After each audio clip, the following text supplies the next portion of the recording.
This message is for my friends with glasses, bifocals, readers. Don't you feel like it's just an ongoing problem that you need to get new glasses because they get scratched or you lose them? I actually lost my glasses in the woods the other day. That was fun. So yeah, it's good to have backups. It's good to get new ones. And it's like just another thing on the to-do list. Getting new glasses used to also mean scheduling an appointment, sitting in a waiting room, and paying a fortune. So we just squinted through scratches for years like pioneers. Yeah, that's me. I'm a pioneer. Then Zenni happened. You can pick frames online. You can upload your prescription. They ship it to your door under $30. No appointment, no store, no getting upsold at the counter. And here's the magic. At that price, you stop asking, do I really need new glasses? And start asking, why wouldn't I? Get the work ones, get the fun ones, get the pair that only matches one particular outfit. Yes, they're that affordable. And they've got over 150,000 five-star reviews and virtual try-ons, so you can see how the frames look on your face first. Honestly, I'm just mad I spent years overpaying when this existed. I just love having the options. I like variety. That's why Zenni is my NBF. If your glasses are overdue for a refresh, now is the time. Go to zenni.com/podcast and use code podcast15 for 15% off your first order. The styles sell out, so don't sit on it. That's zenni.com/podcast. Promo code podcast15. Happy shopping. Mom, can you tell me a story? Sure. Once upon a time, a mom needed a new car. Was she brave? She was tired, mostly. But she went to Carvana.com and found a great car at a great price. No secret treasure map required. Did she have to fight a dragon? Nope. She bought it 100% online. From her bed, actually. Was it scary? Honey, it was as unscary as car buying could be. Did the car have a sunroof? It did, actually. Okay, good story. Car buying you'll want to tell stories about. Buy your car today on Carvana. Delivery fees may apply. This podcast is for informational purposes only and should not be considered legal, medical, or mental health advice. The views and opinions expressed do not necessarily reflect the official policy or position of the podcast and are not intended to malign any religion, group, club, organization, business, individual, anyone, or anything.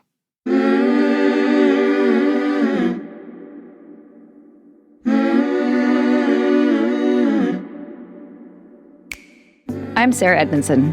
And I'm Anthony Nippy Ames, and this is A Little Bit Culty. We woke up from a cult, and that journey was captured in The Vow on HBO and in my memoir, Scarred. Now, in this podcast, we break down the shame and secrets that make these experiences so destructive with honest conversations on how seemingly benign groups can cross into the cultiverse and how to spot and recover from trouble if it happens to you. Each week, we bring in experts, survivors, and whistleblowers to explore red flags, resilience, and even share a few laughs, because sometimes you gotta laugh. Subscribe to our Patreon for early and ad-free listening, some live Q&A, and exclusive content at patreon.com/alittleBitCulty. Welcome to Season 8 of A Little Bit Culty.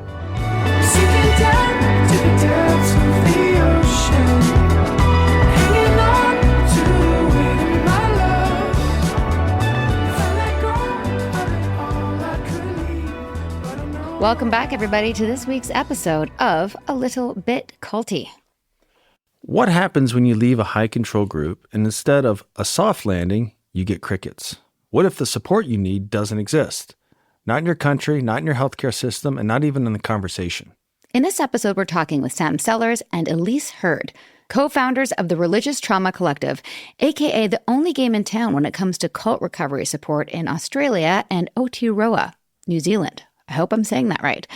Both bring lived experience of high-control religion, plus actual professional chops in therapy and trauma-informed care. And when they realized the cupboard was bare for survivors in their region, they said, cool, guess we'll just build the whole thing ourselves. We get into what it really takes to create support from scratch, why so many survivors don't clock their experience as culty until way later, and how coercive control loves to hide in plain sight. We also talk about the reality that mainstream mental health is often not ready for this conversation. It's honest, it's eye-opening, and might just have you rethinking what support is supposed to look like, especially when the people who need it the most are the ones creating it. Part 1 is their personal stories, as usual, and Part 2 is the aftermath and what they have done to heal and help others. Here's Part 1 with Sam and Elise.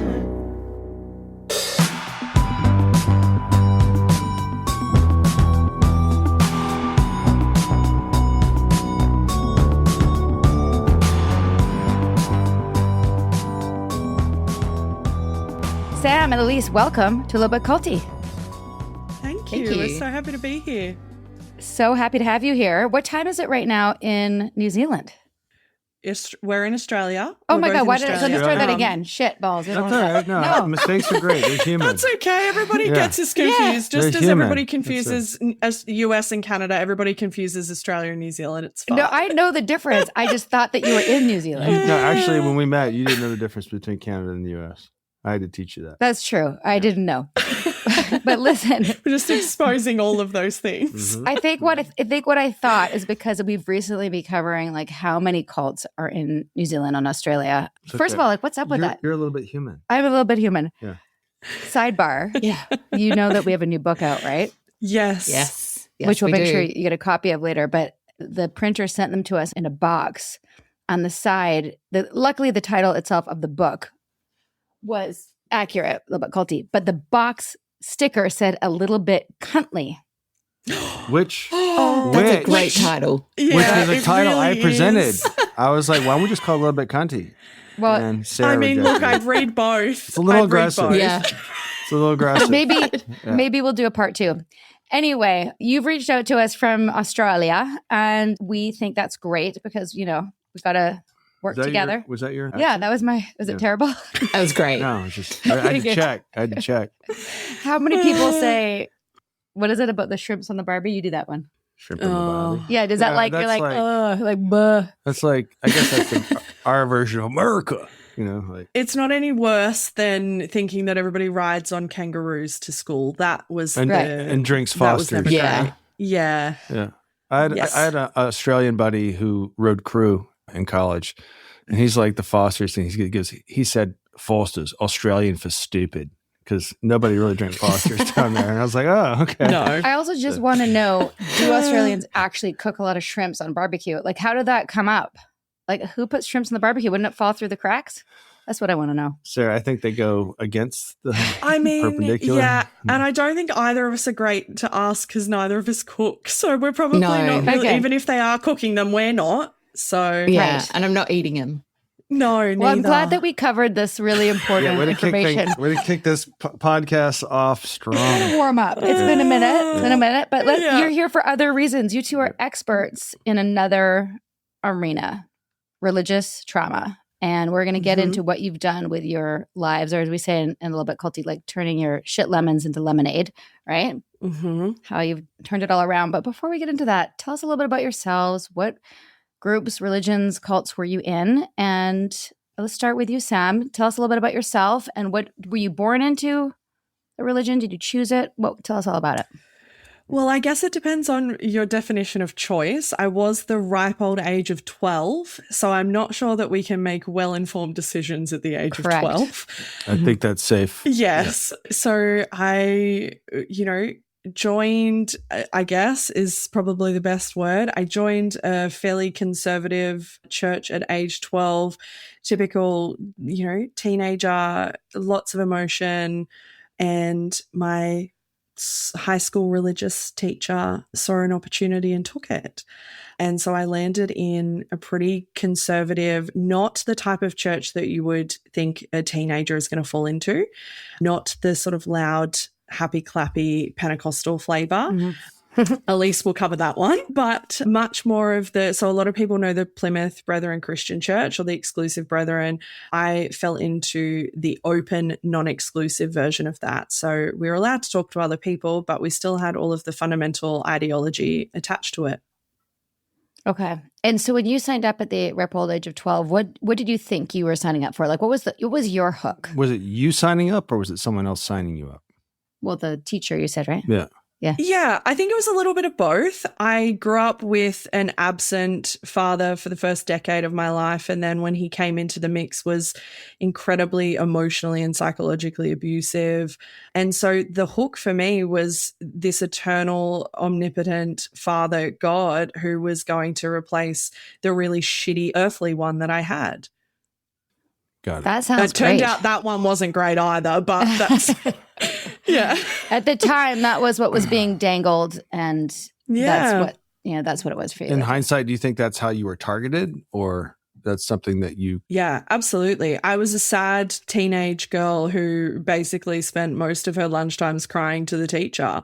And so there was a huge level of vulnerability for for the scripture teacher to essentially what I used to refer to as like she showed me the love of God.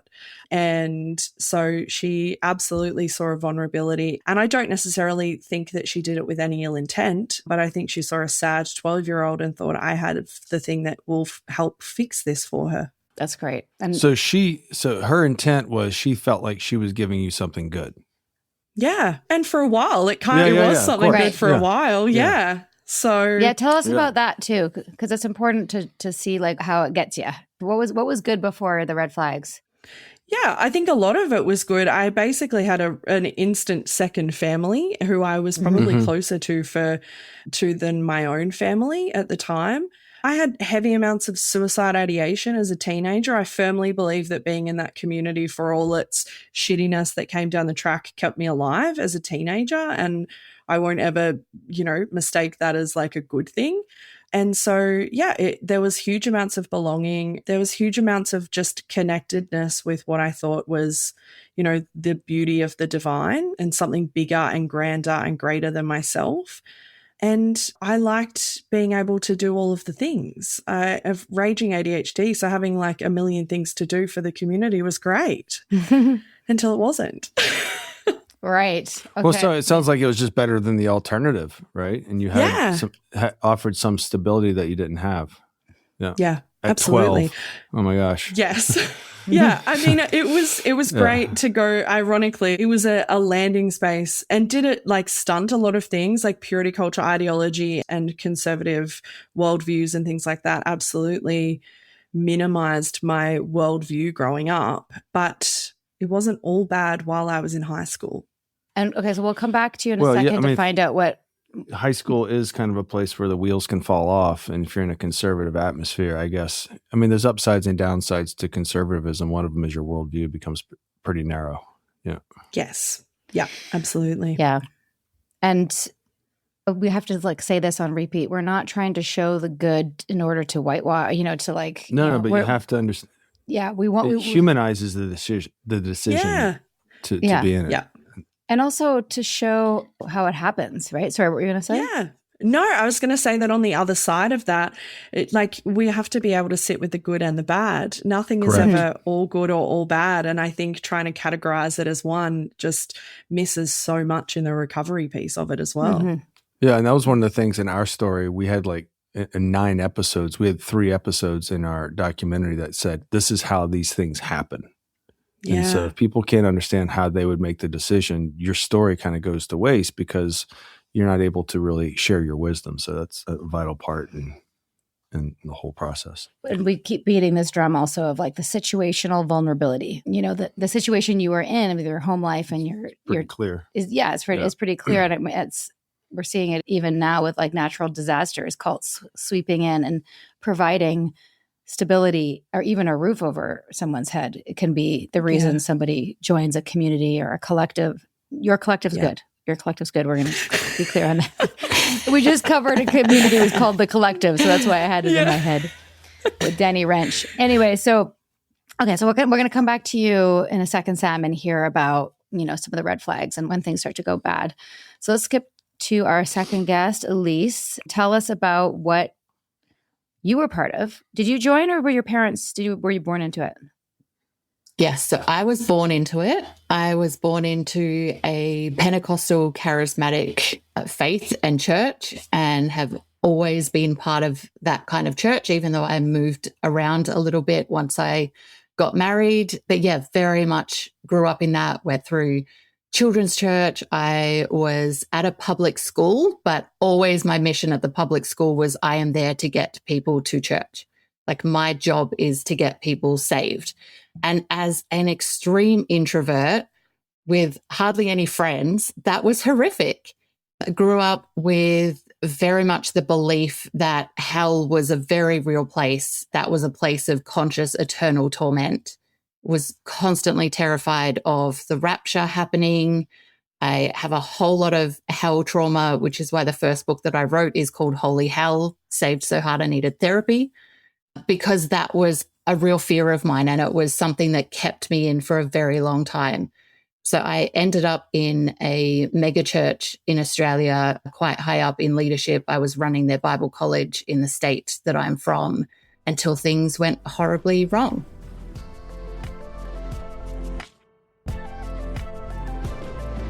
Before we hear from our sponsors, just a quick reminder. Our book, A Little Bit Culty, Navigating Cults, Control, and Coercion, is officially out and available on Amazon.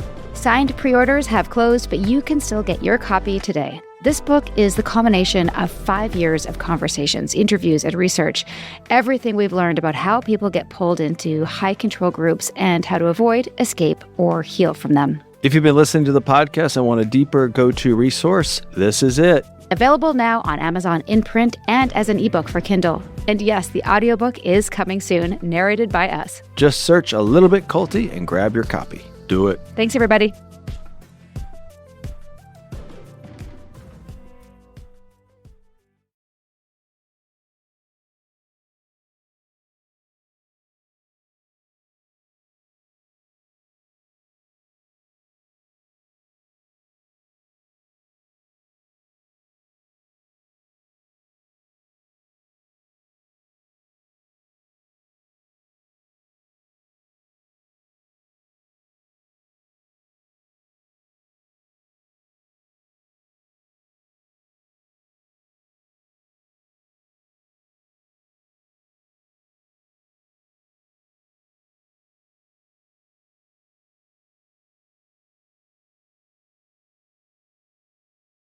Sponsor breaks done. Back for more culty stories.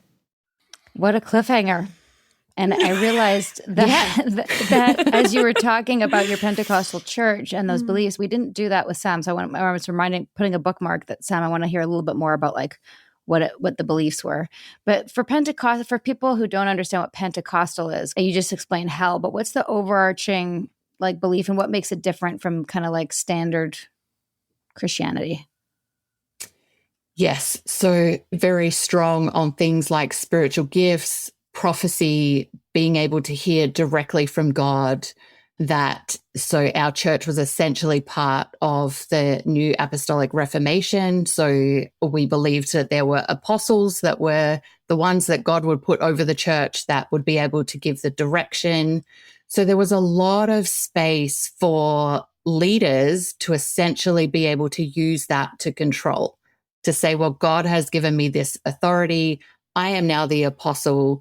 You need to honor that. And even though they teach you that you also have direct access to hear from God, it's funny how often they tell you that you're wrong and they've actually heard something different, and you kind of need to follow that. And the beliefs in the church really started with, in order to even belong here, you need to start from the point of fundamentally believing that you are inherently broken, sinful, evil, just because you were born and you're human. So how do they convince you of that? For me, that's what I was taught from when I was born, basically. So I never knew anything different. And so what we would be teaching other people that we would be trying to bring into the church was essentially looking for that vulnerability, that they feel like something is wrong in their life, there's something missing, and that missing piece is God, and that you need to understand that you're broken and He's the only answer. You're going to love our new book. There's a chapter about having a direct line to God, and then also like specifically the FLDS church. And by the way, he told me to marry your 12-year-old daughter, but that's a separate. I have actually read the book and I did giggle at that point. Did you have the book already? Yeah, I've already read it. Yeah. Wow. Did we send it to you or did you got it? No, I got the Kindle version. Oh, great. I'm so glad. I was quick on it. You were quick. That's amazing. That's already out? Yeah, the Kindle's out. The Audible's not out yet. Yeah. Got it. We're learning. So, all right. So hold on. Yeah. What happened when people push back? Like, I imagine, like, if you were to approach me, like, now, and well, you're a little more. Well, I mean, like, a little more immune. or, you know, and I didn't know, like, how would you convince me of that? And then if I started pushing back, what were the apparatuses in place that would make me obedient? How would that work? Yes. So if you were pushing back, that was the enemy. That was Satan trying to get control of you because he doesn't want you to be saved. He doesn't want you to be different. And so that's either Satan or it's your flesh, because we were always taught our emotions were bad. Our heart was deceitful above all else. So you could never trust yourself. So they would teach you to not trust yourself. So any kind of pushback was just stopping you from reaching something really good. So your conscience is evil. And yes. Slight tangent. I feel like we've talked about this in other podcasts, but I still can't wrap my head around it. But like, I'm imagining myself being in this type of environment and then having this feeling that's like counter to what's being taught. And if I express that, then I'm saying, okay, well, that's Satan. But I'm like, I guess, how do you know? Like, there's just no intuition. There's no. I guess my question is, if they say like, well, I heard from God, and did you ever think like, but what if that's Satan? You know what I mean? Like, you just don't think that? No, because it's too dangerous to think that, because then you're starting to trust yourself again. And if you're just trusting yourself and not the leaders that were put in charge, then that feels too dangerous. So you don't even question that. In short, it's an immediate assault on your intuition. Yes. On your intuition, on your self-trust, on, just being able to care for yourself. Yeah, because your flesh is bad. Your body is bad. Yeah. Everything's bad. Yeah. Yeah, that's where it started from. Yeah. Your humanity is bad. Okay. And you were there till what age? I was there until I was 33, so about 4 years ago, 3-4 years ago. Oh, wow. Oh, Jesus Christ. Yeah. Age, 33. Yep.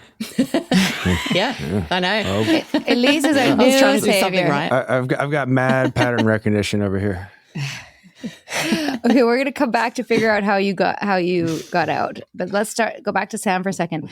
We didn't really cover what are the main beliefs of your church. Do we want to share? Is there anything that's important to know that like in terms of what informs your religious trauma work now?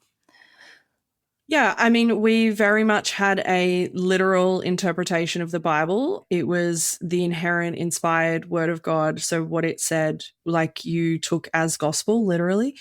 Very heavy on complementarian. So like men are in charge in every facet, in every place. Women's place was in the kitchen or in the Sunday school place, basically. It wasn't even until probably like 5 or 6 years into being in the church that the women could even pray or speak publicly.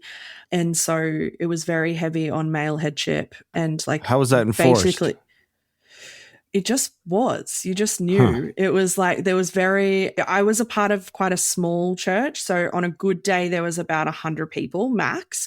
It was a family church. So they literally pretty much, like, I want to say about 80% of the church were all probably related to one another in some way.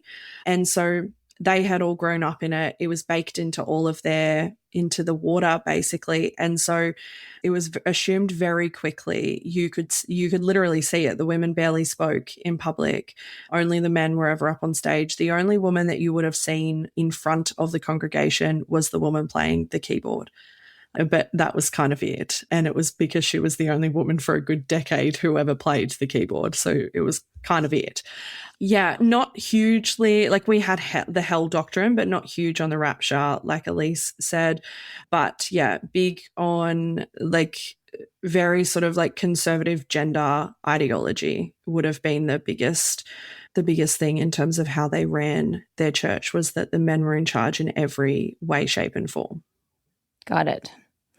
Okay, so tell us about some of the, like, do you have a moment where you joined when you were 12? It was a safe haven at first. Can you think of a couple of moments or specific incidents that you had red flags and you didn't really know what you were looking at? Or, yeah, you do. Okay, tell us.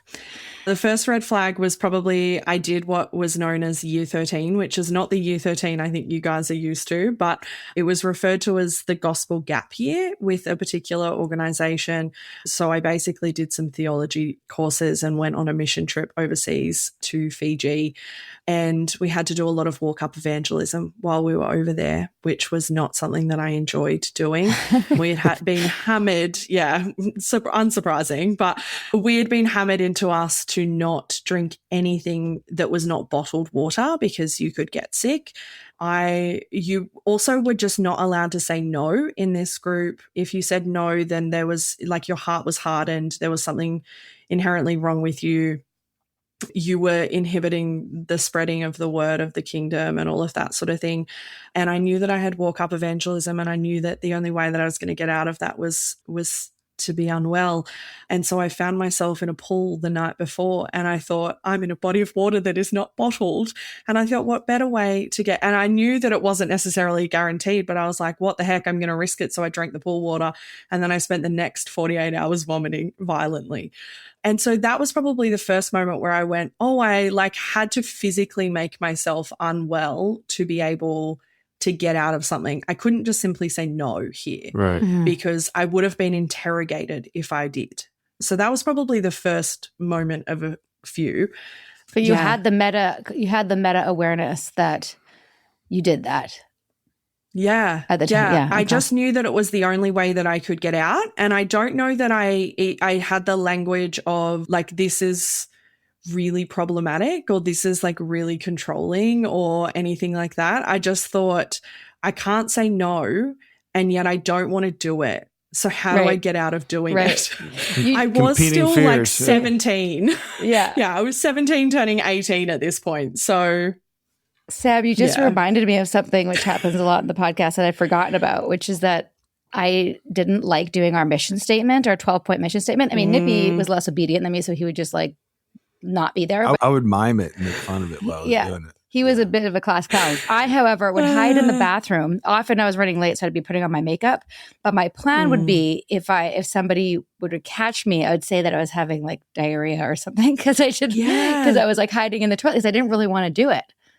Yeah. I forgot about that. So thank you for helping me remember. And we're just like giving gifts. You're a gift giver. Just a giver of memories.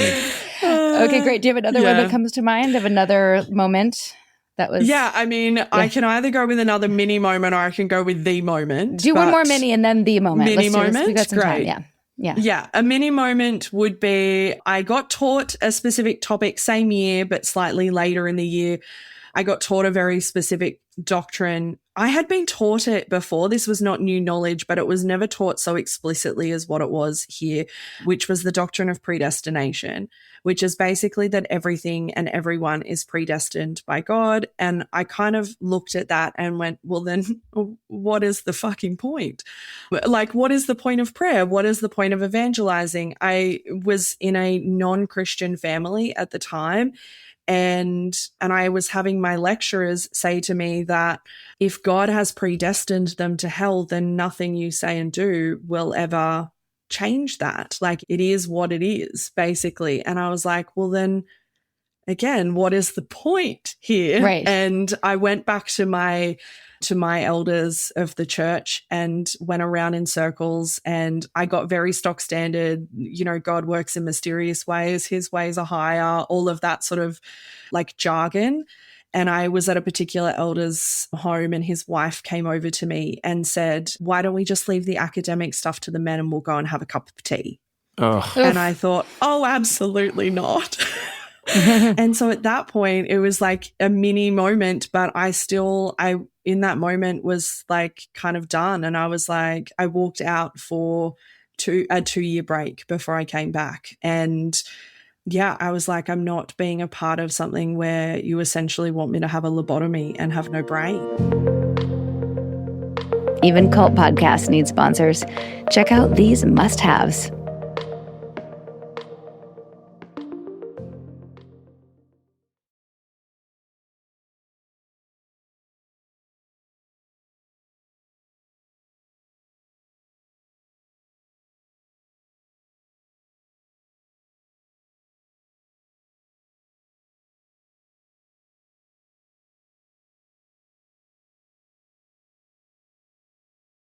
Thank you for listening. Now, let's dive back into the cultiverse.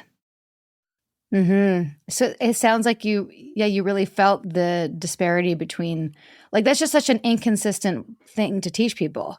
Like, we have to save everybody, but it's already determined. But also like, your curiosity like, that's driving it too, which is...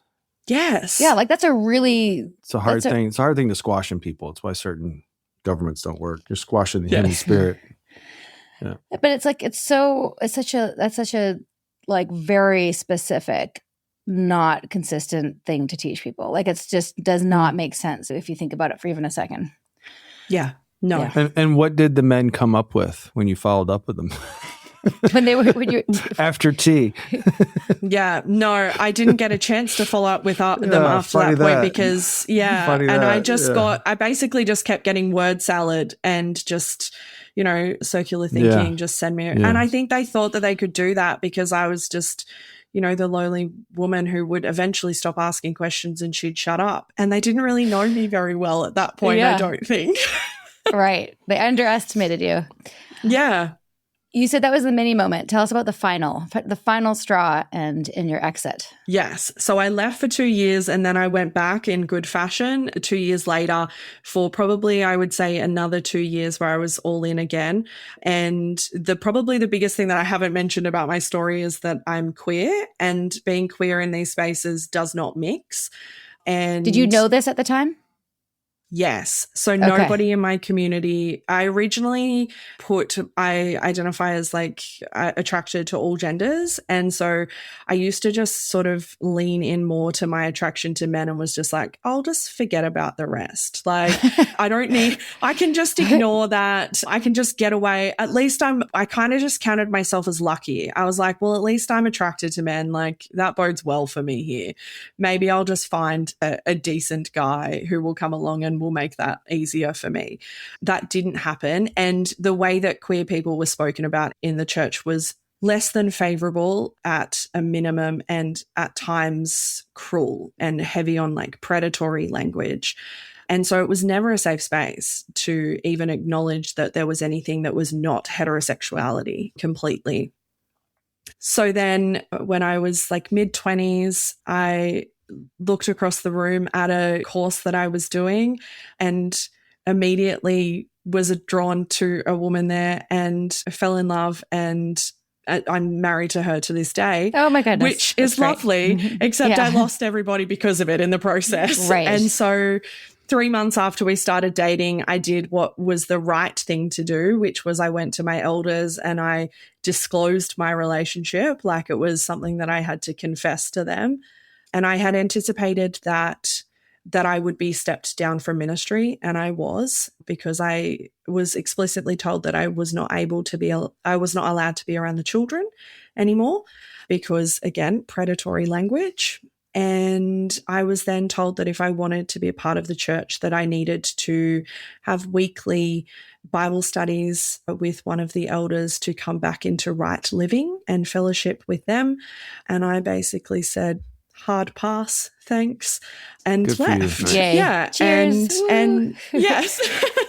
And I had everybody but 3 people completely cut me off and basically act as though I had never existed in their world, would walk past me in the street like they didn't know me, and I was a complete stranger to them. And then a couple of years later after that, my wife and she proposed, and we were then in the last 3 remaining people who were in my world from the church that I was in. To them, we were then defying the sanctity of marriage, and in pretty horrific fashion, when I was supposed to be, proposing bridesmaid proposals as one does, told me that basically they wouldn't be able to stand next to me. They wouldn't be able to be at the wedding. They couldn't support this. And then decided to say that it was my fault and I put them in an uncomfortable position. Oof.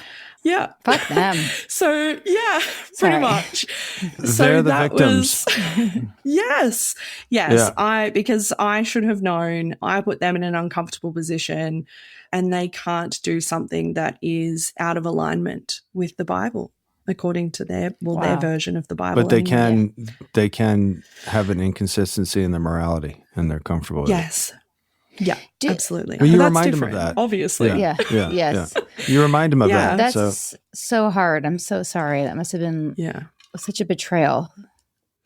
Yeah, absolutely. I now talk about my new Holy Trinity as not the Father, Son, Holy Spirit, is grief, betrayal, and abandonment. So that's a fun transition for me. Yeah. I mean, hey, I still have things. Yeah. They're just different things. Love your humor about this, Sam. It's just It's hard to If we imagine don't you're laugh, depressed. we cry. yeah. Yeah. Well, you have to move the energy somehow. I'm just curious. So it's against the Bible. I'm just trying to really wrap my head around, like, you can't be around the kids. Like, do they think it's contagious? Like, you're going to turn the children queer? Like, what do they think is going to happen? Like, what do they believe? That's really hard for me to wrap my head around that type of thinking. I don't know. Yeah. Well, I think it's a mixture of what you said. Yeah. Yeah. Sorry. They think that you could. No, go ahead. No, tell us. I think it's a mixture of that in terms of like they'll catch the gay off someone. Like it's a virus or something. We're just out there infecting everybody, which is the polar opposite because most of us don't want anybody near us if we can help it. But I think the more awful reality is that I actually think it is more about seeing queer people as sexual predators, that they will prey on the children, that they will abuse them because they don't see it as just a different type of relationship. They see it as a sexual diversion and completely like it's sexual sin. And so they absolutely just think that queer people will abuse the kids. That's fucking awful. Yeah. I'm so sorry. Yeah. And I'm glad that you told them hard pass. And yeah, You mean hard pass and being portrayed as a sexual predator? yeah, well, hard pass is coming back to be like, to do the weekly Bible study to get back on to right living. And when we come back in part 2, we'll hear about your healing journey and what you're doing now. So we'll pause there for a moment. And Elise, tell us about some of your red flag moments and how your shelf broke eventually. Yes. So what I'm going to say is my mini moment. You'll probably think it's my big moment, but there's a lot of story after that. So mine will probably sound the opposite of Sam's. But I basically was just working myself into the ground, or really the church was working me into the ground. So I was working full-time for this mega church at the time. I was not just running a campus of their Bible college. I was also helping to write content. We were heading into COVID, and I was then also preaching at multiple services on a Sunday. It was exhausting. And I was studying at the same time because, of course, I had to be studying at the same college that I was teaching. And so I had reached out for some support because I was at the point where I was throwing up before I would need to preach. I don't love doing public speaking in front of massive crowds. And obviously at a mega church that was, the crowds were not small, but I needed to do it because I was told from quite a young age that God had called me to be a teacher and a preacher. So if I didn't do that, I was disappointing God. But I was also extremely anxious, so burnt out, also trying to take care of my daughter. And so I decided for the first time ever I was going to reach out and ask for some help, which looked like pastoral care. And so I was assigned to someone who was meant to be taking care of me pastorally. This person ended up grooming me and then sexually assaulting me. And I thought that when I came to the church to tell them what had happened, I was fully expecting to be 100% supported. I had helped to build this church for the last 13 years in the state that I was from. And like every other high control group, it was my whole life. I really had nothing and no one outside of that group. And so I expected them to show up for me, and they did not. So I was very quickly thrown under the bus, very quickly told that if I decided to go to the police, I was going to lose my job. Everything was in closed door meetings. Nothing was in writing. So I realized very quickly that I was not going to get the support that I thought I was. And so I decided to kind of take my own path and take that into my own hands because I really just felt like I needed to defend myself. and to prove this.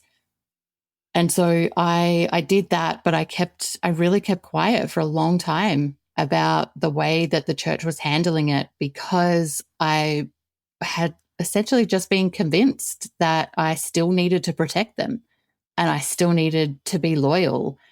And so I stayed on staff for another 12 months. I was then made redundant. And then I tried really hard to stay at that church for another 2 years. And so it was a lot of the moments after that in the staying when I really started to question a whole lot of stuff.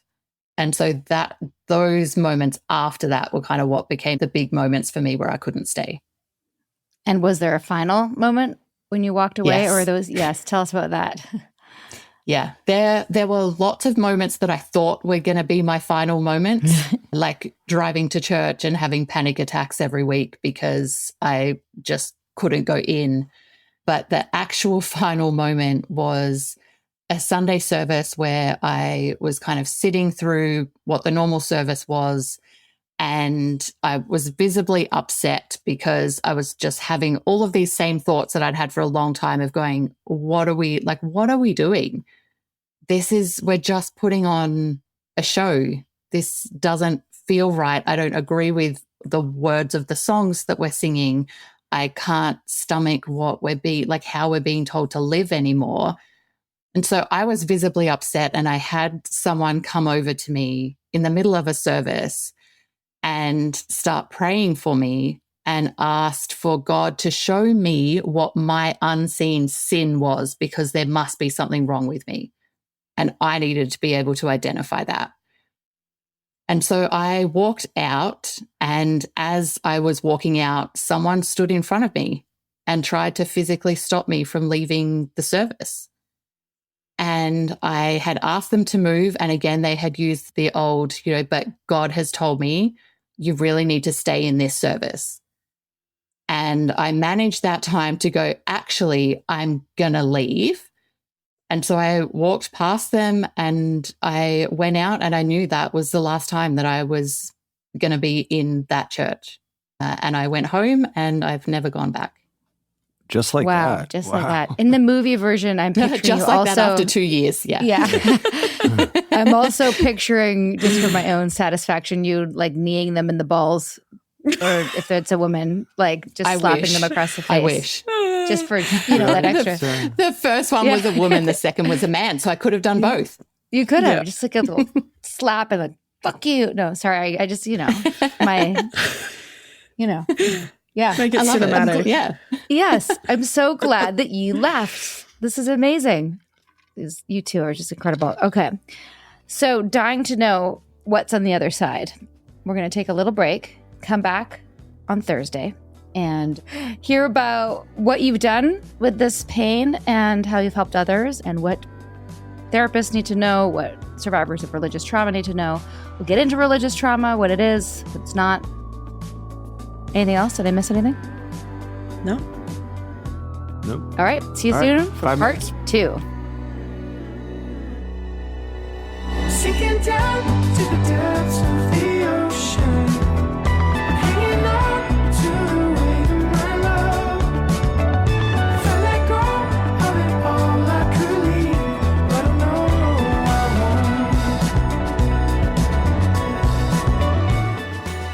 won't. We hope you're enjoying A Little Bit Culty. If so, please do show us some love. Drop a rating or leave a review. Hit subscribe on Apple, Spotify, or wherever you listen. And subscribe to our Patreon at patreon.com/alittlebitculty. Even better, send this episode to someone who needs it. Maybe they're in a cult.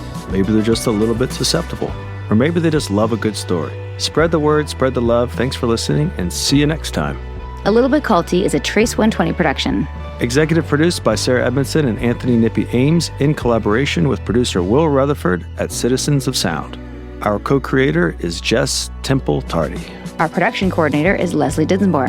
Writing by Sandra Namoto and social media marketing by Eric Swarzinski and Brooke Keene. Our theme song, Cultivated, is by the artists John Bryant and Nigel Asselin.